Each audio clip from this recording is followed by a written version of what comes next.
যাকে আমরা তুচ্ছ করি আল্লাহ পাক তাকে হেদায়েত দিয়ে অনেক বড় জায়গায় নিয়ে যেতে পারেন।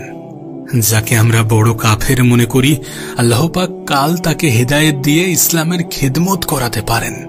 আবার আল্লাহ পাক আমাদেরকে, যারা আমরা নামাজ পড়ছি, 5 ওয়াক্ত নামাজ পড়ছি, আমাদেরকে পথভ্রষ্ট করে দিয়ে জাহান্নামে নিয়ে যেতে পারেন। অর্থাৎ অহংকারের কোনো সুযোগ নেই, আত্ম অহংকারের কোনো সুযোগ নেই।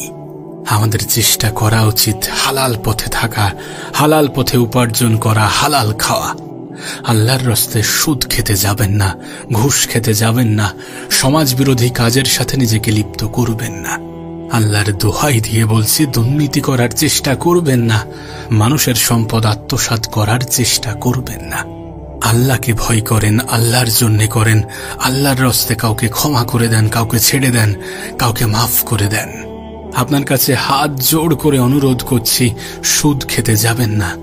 নিজের মায়ের সাথে জিনা করার মতো অপরাধ, নিজের মায়ের সাথে জিনা করার মতো অপরাধ, এটা আমার আপনার কথা নয় তো, এটা মুহাম্মদ সাল্লাল্লাহু আলাইহি সাল্লাম নিজে বলে গেছেন। যাকে কবরে আপনাকে দেখানো হবে, যিনি আপনার জন্য সুপারিশ করবেন কাল কিয়ামতের মাঠে, যিনি আপনার জন্য হাউজে কাউসারের পানি নিয়ে দাঁড়িয়ে থাকবেন, তিনি বলছেন এই কথাগুলো, তাহলে কতটা গুরুত্বপূর্ণ, কতটা প্রয়োজনীয়, কতটা এফেক্টিভ। যখন আমাদের প্রিয় নবী এই কথা বলে, সুদ খেও না, নিশ্চয়ই সেটার মধ্যে খারাপই লুকিয়ে আছে। এর সর্বনিম্ন পাপ হচ্ছে নিজের মাকে বিয়ে করা, নিজের মায়ের সাথে জিনা করা। একবার ভেবে দেখুন, কেউ তার নিজের মায়ের সাথে জিনা করেছে এবং রাস্তায় বার হয়েছে, রাস্তায় ঘুরে বেড়াচ্ছে, এটা করার পরে আপনি নিজে কতটা রাগান্বিত হবেন। মেরে ফেলতে ইচ্ছা হবে না তার প্রতি আপনার রাগ হবে না? কিন্তু এই কাজগুলো আমরা দিব্যি করে যাচ্ছি। সর্বোচ্চ পাপ সুদের, আল্লাহ এবং তার রাসূলের সাথে যুদ্ধ করা। এই কথাগুলো কিছু মানুষের কানে ঢুকতেই চায় না, কিছু মানুষ বুঝতেই চায় না, কিছু মানুষ গুরুত্ব দিতেই চায় না। আল্লাহ পাক বলেছেন যে আল্লাহকে ভয় করো, সুদের অবশিষ্ট অংশগুলো ছেড়ে দাও যদি প্রকৃত মুমিন হয়ে থাকো। আর যদি তোমরা এই কাজ না করো, তাহলে আল্লাহ এবং তার রাসূলের সাথে যুদ্ধের ঘোষণা শুনে নাও। বিশ্বাস করেন, আপনাকে সুযোগ দেয়া হয়েছে, আপনাকে স্বাধীনতা দেয়া হয়েছে, আপনার হাতে সমস্ত কিছু ছেড়ে দেয়া হয়েছে। আপনার কাছে অপশন আছে, আপনি কোন রাস্তা দিয়ে যাবেন, কোন জিনিসটাকে চুজ করবেন, কোন জিনিসটাকে গ্রহণ করবেন, কোন জিনিসটাকে ছাড়বেন, কোন জিনিসটাকে নিজের জীবনের অংশ বানাবেন, কোন জিনিসটা থেকে নিজেকে দূরে রাখবেন, কোন জিনিসটাকে নিজের জীবন থেকে এলিমিনেট করবেন। কেউ আপনাকে বাধ্য করবে না। দিনে কোনো বাড়াবাড়ি নেই। আপনাকে কেউ অস্ত্র দেখিয়ে বলবে না যে সুদ খেও না। আপনাকে কেউ অস্ত্র দেখিয়ে বলবে না যে ইসলাম কবুল করো। তরোয়ারির জোরে ইসলাম কবুল করানো হারাম। গোটা বিশ্ব জুড়ে ইসলাম এইভাবে ছড়ায়নি। এগুলোর সাথে ইসলামের কোনো সম্পর্ক নেই। ইসলামের নামে যারা সন্ত্রাসবাদ ছড়িয়েছে, যারা জঙ্গিবাদ ছড়িয়েছে, এগুলোর সাথে ইসলামের কোনো সম্পর্ক নেই। ইসলাম কখনোই আপনাকে বাধ্য করবে না, কিন্তু ইসলাম আপনাকে দুটি পথ দেখিয়ে দিয়েছেন, ভালো এবং খারাপ। আপনি চুজ করেন কোন পথে আপনি যাবেন, কোন রাস্তা দিয়ে আপনি যাবেন, কোনটাকে আপনি গ্রহণ করবেন, কোনটাকে আপনি আপনার জীবনের অংশ বানাবেন। আপনি ইচ্ছা হলে কুফরি করেন, আপনি ইচ্ছা হলে কৃতজ্ঞ হন। আল্লাহ আমাদেরকে বলছেন যে সুদ খেও না, নিজের মায়ের সাথে জিনা করা এবং আল্লাহ ও তার রাসূলের সাথে যুদ্ধ করা।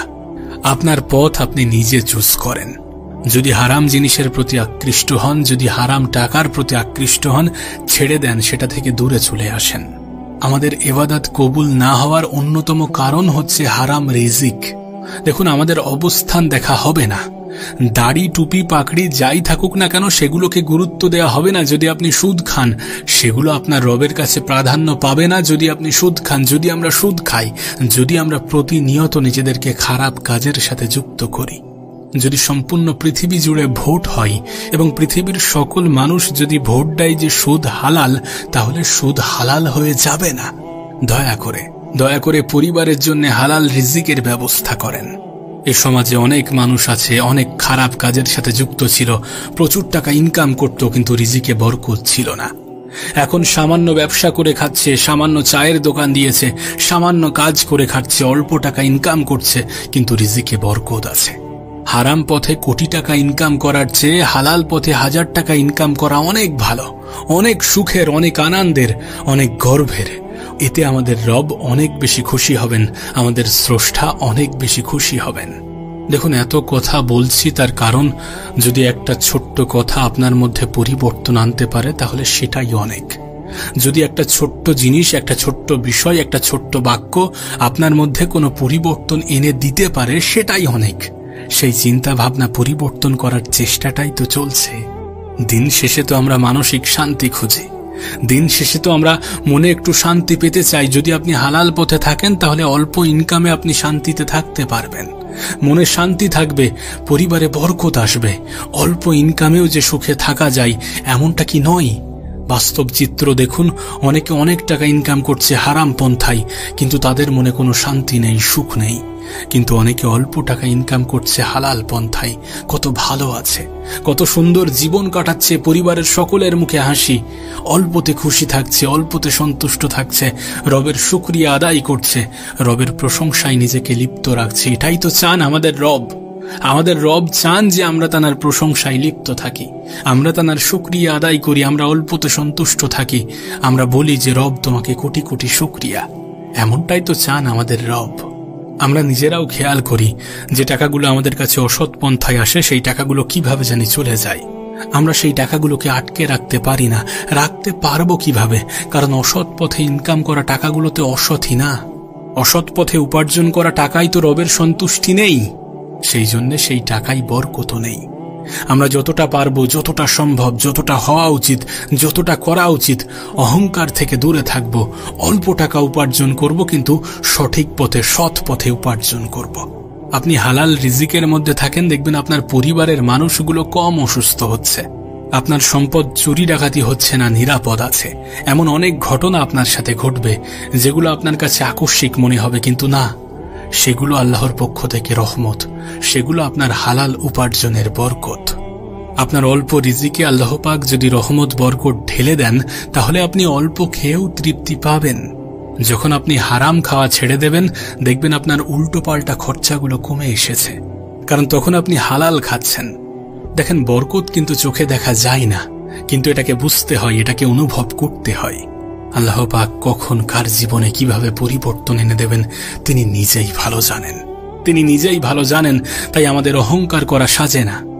রবের ইশারাতে এই পৃথিবীতে গরিব ধনী হয়, ধনী গরিব হয়, কত খেলাই না দেখা যায়। আর এই সব কিছু আমাদেরকে প্রমাণ দেয় যে অহংকার করতে যেও না, অহংকার মানুষের সাজে না। দেখেন, অদৃশ্যে বিশ্বাসের নামই তো ঈমান। বরকত, রহমত এগুলো দেখা যাবে না, তারপরেও আপনি অনুভব করবেন যখন আপনি হালাল পথে থাকবেন, যখন আপনি সঠিক পথে থাকবেন, যখন আপনি খারাপ কাজগুলো ছেড়ে দেবেন, যখন আপনি অন্যায় অপরাধ থেকে নিজেকে বিরত রাখবেন। আপনি কি কখনো রুহু আত্মাকে দেখেছেন? তাহলে সেগুলো কি আপনার শরীরে নেই? এমন ভাবেই আল্লাহর রহমত বরকতে বিশ্বাস রাখতে হবে।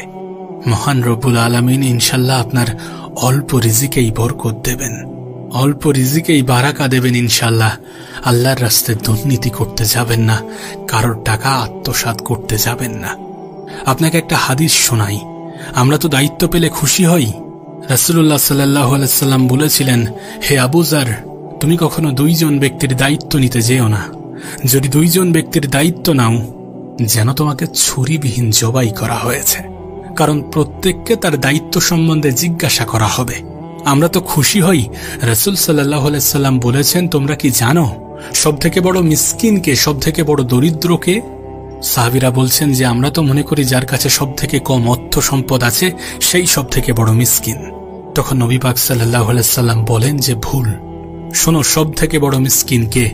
যেই ব্যক্তি অনেক নেকি নিয়ে উঠবে, যখন সে নামাজ, হজ, উমরা, যাকাত সমস্ত বিশাল বড় বড় নেকি নিয়ে উঠবে, এরপর যখন দেখবে যে সামনে অনেক মানুষ দাঁড়িয়ে আছে, কারো গীবত করেছে, কাউকে অপমান করেছে, কাউকে আঘাত দিয়ে কথা বলেছে, কারো টাকা চুরি করেছে, কাউকে অন্যায়ভাবে জুলুম করেছে, কারোর উপরে অত্যাচার করেছে, কাউকে পিটিয়েছে, কারো সম্পদ লুট করেছে, ইত্যাদি ইত্যাদি, তখন আল্লাহ পাক সেই ব্যক্তিকে বলবেন যে শোধ করে দাও। তখন কিভাবে শোধ করা হবে? এই ব্যক্তির নেকিগুলোকে ওদের আমলনামায় কনভার্ট করা হবে।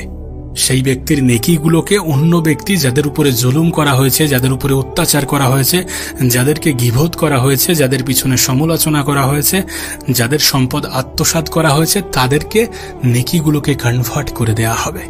এবং এরপরে বলার সাথে সাথে দেখা যাবে যে সেই ব্যক্তির নেকিগুলো চলে গিয়েছে। ঠিক তেমন ভাবে আমাদের সাথেও এমনটা ঘটবে। এখানেই শেষ নয়, এরপর অর্ডার আসবে যে তাদের গুনাহগুলোকে এই ব্যক্তির আমল নামায় চাপিয়ে দাও। এরপর আল্লাহ পাক বলবেন যে পড়ো তোমার কিতাব, আজকে তুমি তোমার হিসাব নেওয়ার জন্য যথেষ্ট। তখন সে মউতকে ডাকতে থাকবে। তখন তার মনে হবে যে একটা মৃত্যু দিয়ে কাজ হবে না, আমার 1000টা মৃত্যু লাগবে।